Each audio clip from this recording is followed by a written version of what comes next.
Hello and welcome to the Ideal Nutrition Podcast. My name is Aidan Muir and I'm here with my co-host Torwen Eerkens, and this is episode 251 where we're going to be talking about emulsifiers and whether they are bad for gut health. One of the things I'd say has probably kicked this off more in the last 6 months or so is there was one clip on social media from two people who I'd say have pretty good reputations who made some pretty strong claims about emulsifiers being bad. And although they have strong reputations, there was one thing in there that was actually just like kind of factually incorrect for sure, which I think makes it even more okay to kind of question some stuff. But they talked about Greek-style yogurt having emulsifiers. Did you see the clip? I haven't, no. Okay, well then that's irrelevant. I don't know how many people listening have seen it then. But they talked about Greek-style yogurts having emulsifiers. And like if you actually do just turn over every Greek-style yogurt in the supermarket, you'll see that a small portion do. Most actually don't have emulsifiers. But they were basically talking about emulsifiers, as in the research is definitely leaning in favour of them being bad for gut health. We're going to kind of break this down, see if there's any accuracy to that claim, and kind of share our own thoughts at the end of it. Absolutely. So let's start off with what are emulsifiers. So emulsifiers are used to combine substances that normally wouldn't mix, things like oil and water, and prevent them from separating into layers. They work by having a water-loving end and a fat-loving end, which then allows stable mixtures in things like salad dressings, ice creams, and mayonnaise. There are different emulsifiers, both synthetic and natural. So if we run through some of the common synthetic ones, things like mono and diglycerides of fatty acids, polysorbates, carboxy methylcellulose or CMC. Natural ones, things like egg yolks, which are high in lecithin, soy lecithin, things like mustard as well as things like guar gum, xanthan gum, pectins, carrageenan. And we're going to start with the benefits of emulsifiers, because I always actually do think it is relevant looking at like why is this stuff in food in the first place. Usually people aren't adding stuff just for the sake of it. I'm going to use a different example, but like if we look at oils, right?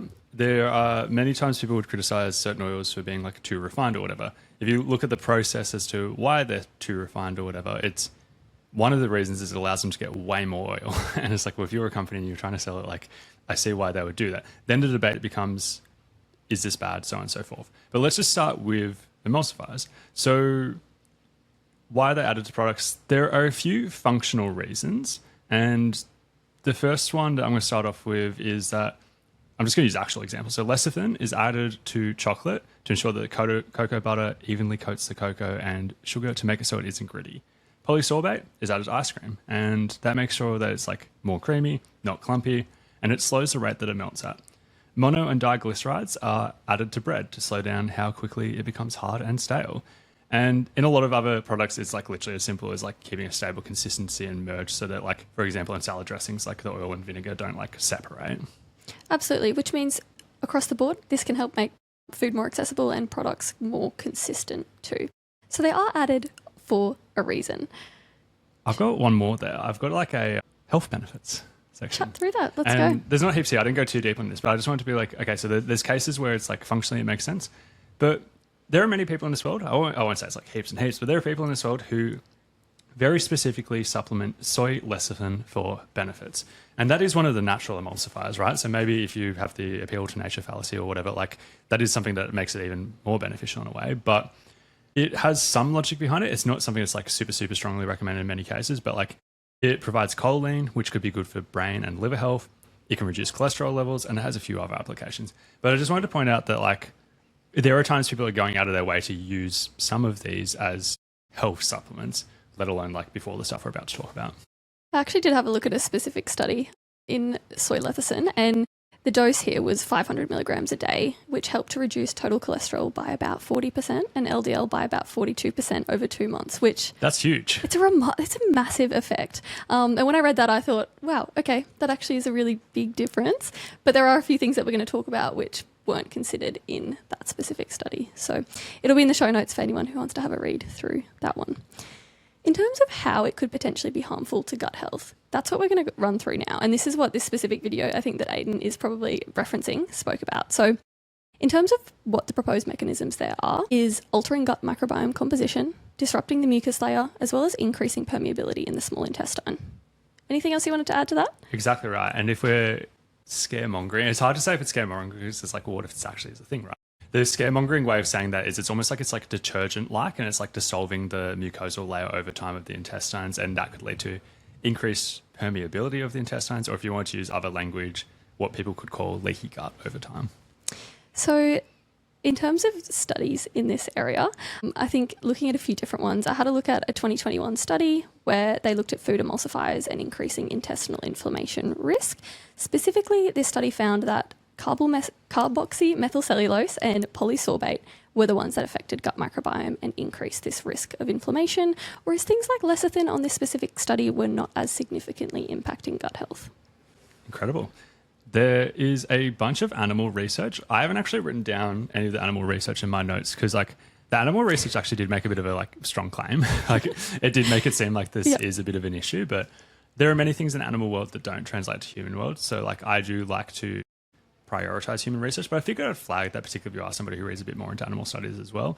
Something that also makes it look a little bit scary is a 2024 study looking at exposure to emulsifiers just in general as measured by food diaries, where they would basically like go through and look at the ingredients list on all of these products and stuff like that, found that people with inflammatory bowel disease had much higher intakes of emulsifiers in general than those without.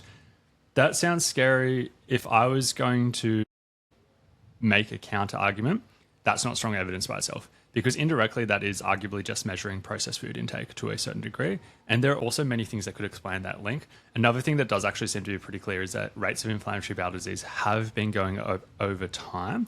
And the trends show very clearly that it's occurring in countries as they gain more access to this type of food. So you can clearly be like, something's changing. What is it? And if it was like measuring processed food intake, a lot of things could be playing a role there. But it is also it's worth being aware that this link is existing with emulsifiers as well, whether it is or isn't the actual explanation. And this is a bit of a grey area in research at the moment, I think, because there is increasing advice to reduce dietary emulsifiers, specifically in the IBD population. But the research is a little bit mixed. So on the other hand, there is also, like you said, a different trial that I looked at, double-blinded, 24 patients. They looked at whether they had their activity, the disease activity, in high and also in low emulsifier diets. And there was really no statistically significant difference.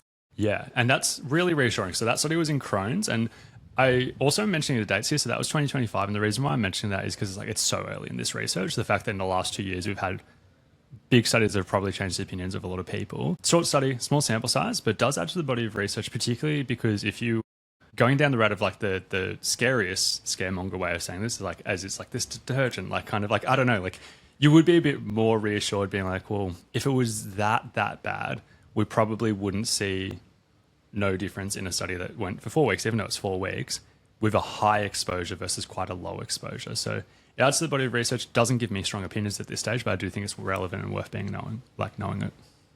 Any other studies that you wanted to add on, or should we give a bit of an interpretation of our thoughts? Yeah, interpretation. Do you want to go first? Because like neither of us have spoken off air about our interpretation. So what have you got? I've got a few thoughts, because I think immediately just saying, hey, it's emulsifiers, this is the issue, that in nutrition and dietetics, that can be a bit of a problem, because then people hyper-focus on specific product foods.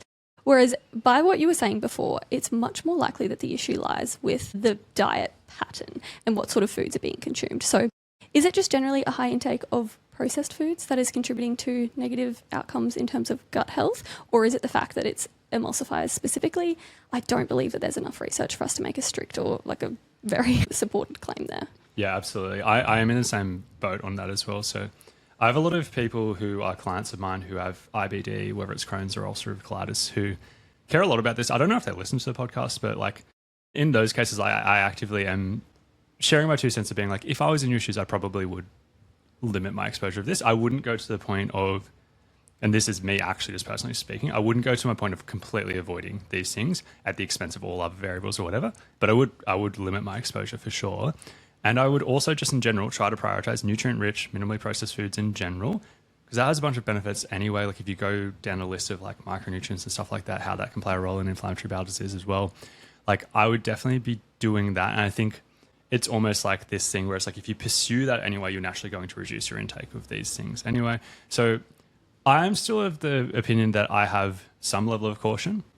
I'm very closely watching this research space because I think it is interesting, and I would potentially strengthen my stance on this if more research came out showing that it was more linked or anything like that. But I also don't have a strong stance at this stage too. I wanted to add on to there because absolutely I'm with you. If you have a client who already has inflammatory bowel disease, it makes sense to be a little bit more skeptical and maybe a little bit more careful. In terms of healthy individuals, I think a lot of your recommendations stand. You still want to be consuming a high intake of unprocessed foods, high fibre, plant-based, whole foods generally, not just processed foods. So I think moderating intake in both populations makes sense, maybe being a little bit more careful if you've already got IBD. Yeah. And the last stance I've got on this, I don't want to name any products because it actually would be very easy for me to name some, but I don't want to name particularly without having a strong stance on this. But there are a lot of people, particularly in the fitness community, who will be having certain products that they'll be having every day that do contain this. And even for the general healthy person, I am cautious enough that I'm like, I probably wouldn't go extreme to the point of having stuff like this every day as well, just for the risk of IBD development. But that goes back to the same point of just like, if you're prioritizing minimally processed foods, you wouldn't be doing that as well. Makes a lot of sense. Should we wrap up here? This has been episode 251 of the Ideal Nutrition Podcast. Thank you for listening, and as always, if you have any other topics you'd like us to cover, please let us know.